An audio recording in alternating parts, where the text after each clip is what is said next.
Hi, I'm Ryan Szymanski, curator for Battleship New Jersey Museum and Memorial, and today we're going to be talking about why the Allies won World War II in the Pacific.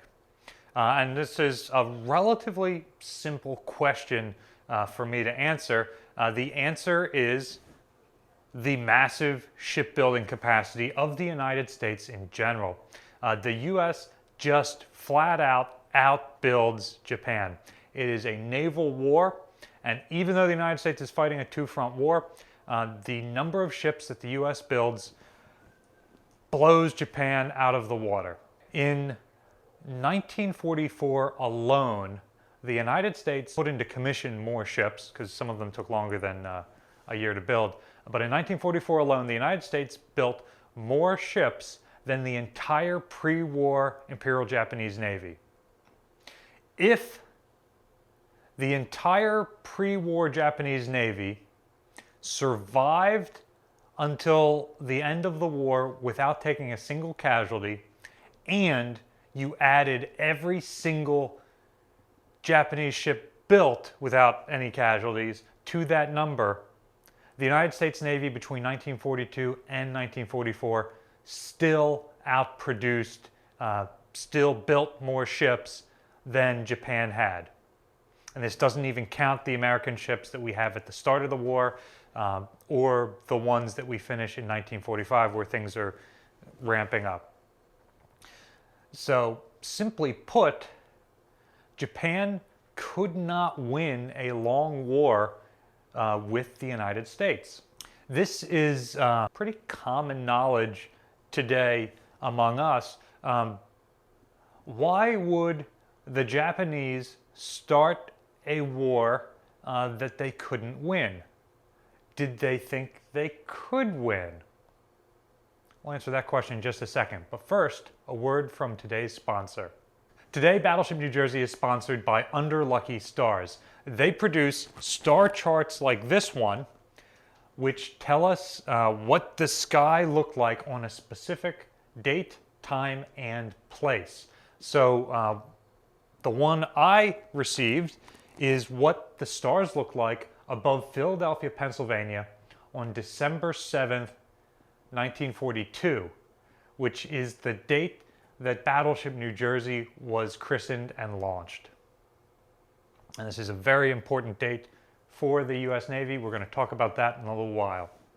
Under Lucky Stars is a great gift option to remember an important moment in your life.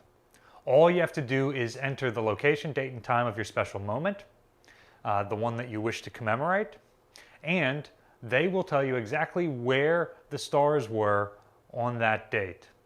This is a personalized gift experience, and the locations plotted here of the various constellations are verified by NASA astrophysicists. Not only that, but Under Lucky Stars want people to be able to look at the sky and see the beautiful constellations, even as light pollution and space debris cloud the skies. They are deeply committed to keeping our skies clear and limiting space litter by supporting the International Dark Sky Association. Under Lucky Stars is actually running a massive sale right now as we go into the holidays. Just go to underluckystars.com/battleship, that link is in the description below as well, and use the discount code BATTLESHIP to get an additional 10% off. That's underluckystars.com/battleship, discount code BATTLESHIP. Was it stupid for Japan to even declare war on the United States? Not necessarily. The Japanese had won the Russo-Japanese War. They were fighting a significantly larger and more economically sophisticated colonial power with one of the largest navies in the world. And yet, the Japanese were able to consistently beat that navy and defeat that country before Russia could leverage its massive economic and manpower advantages over the Japanese. And the war on land was mostly stalemated, but by winning a series of naval battles, Japan broke the will of the Russian people and forced them to sue for peace. They began this war with a surprise attack on the Russian fleet, using torpedoes launched at Russian ships in harbor, and then they win a series of naval engagements after that. They do the exact same thing in World War II. The Japanese wait until the European colonial powers are so involved in their European war that they do not have many forces left to defend their colonial possessions in Asia, the ones that Japan needs to become economically independent from the West. So, their only real opponent that can significantly oppose them is the United States, which has not yet entered the European war officially.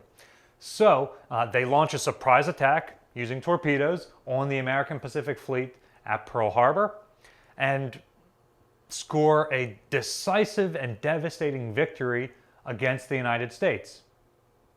Then they win a series of naval battles against the Allies around the Java Sea, against Abdicom, and pushing into the Coral Sea and into Midway.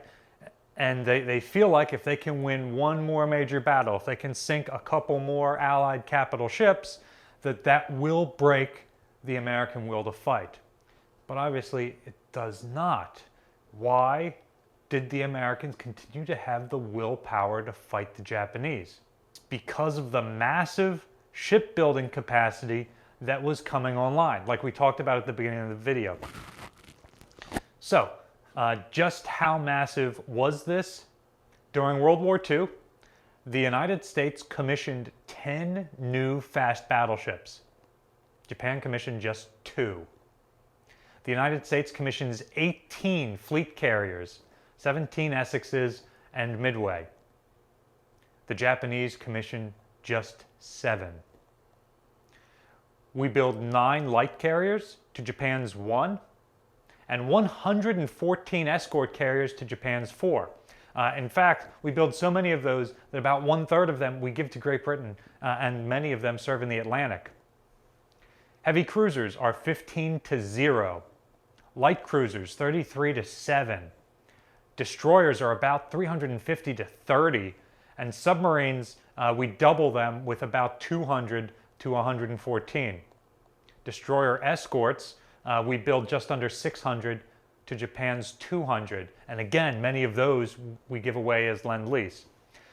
In fact, in addition to those ships I just listed, the United States builds another nearly 110,000 hulls during the war.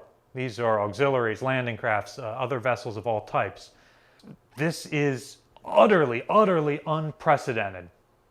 And the United States' will to fight does not wane during those dark early days of the war because we know that we've got this backup fleet in the pipeline. Even though all 8 battleships at Pearl Harbor are damaged, there's another 10 on the way. Newer, bigger, better, faster, with better anti-aircraft defenses. Even though we lose aircraft carriers at the Coral Sea, at Midway, around Guadalcanal, there are 18 more that will be in commission by the end of September of 45, plus more hulls under construction at that point. In fact, we end up canceling a bunch of ships when the war ends because we had so many of them. And when does this really start to kick into effect? The United States holds off on announcing how bad Pearl Harbor was until just before the first anniversary of the attack on Pearl Harbor. It's not until November of 42 that the U.S. Navy releases a list of the ships damaged and the number of aircraft lost and those things. So it's not until then that the United States gets an official idea of just how bad the attack was.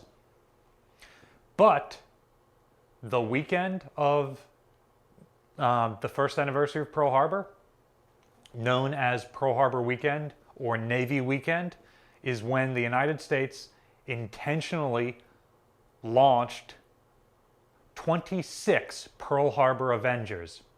That's why I chose that day to commemorate with my Under Lucky Stars poster. Obviously, December 7, 1941 is a Sunday, so December 7th, 42 is a Monday. So that whole holiday weekend, Friday, Saturday, and Sunday, the U.S. Navy is launching ships left, right, and center. with the centerpiece being the launching of the Battleship New Jersey that we're on today on December 7th, 1942 at the Philadelphia Navy Yard. That was very, very intentionally done.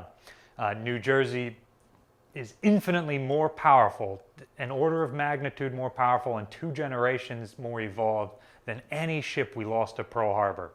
Joining her were the aircraft carriers Bunker Hill and Belleau Woods, the light cruiser Miami, 2 destroyers, an escort carrier, a couple of other types of ships, auxiliaries, at least 6 minesweepers, and 11 Liberty ships. And of course, the Pearl Harbor Avenger herself, USS Bowfin, which is the only one besides New Jersey that was saved as a museum ship. So the United States intentionally launches all these ships across that weekend all over the country as a morale-building feature for their population. And this is 1 month after we start counteroffensive in both North Africa and the Solomon Islands off Guadalcanal. So while there is still desperate fighting going on and the tide of the war has not turned in either theater, the American people's morale is able to be held long enough for the Allies to turn this from the quick war that the Japanese needed in order to win into a long war that was not possible for them to be victorious. It's also worth pointing out that this same thing happens again in 1943 with the launching of the battleship Wisconsin on Pearl Harbor Day 43. And then of course 1944 is just the biggest year of shipbuilding in world history thanks to the United States' efforts to replace their fleet and supplement it. So to me, December 7th, 1942 is probably the most important date in World War II's history, especially looking at naval stuff, when you take battles out of the equation. What do you think is the most important date in World War II? Let us know in the comment section down below. Battleship New Jersey receives operating support from the New Jersey Department of State, also from a number of other businesses and private individuals like yourselves. We really appreciate the support on this video from Under Lucky Stars. Remember, they're running a sale right now, underluckystars.com/battleship, discount code Battleship. Check the link in the description below. You can also support the museum by liking, sharing, and subscribing so more people find out about us and our channel. Thanks for watching.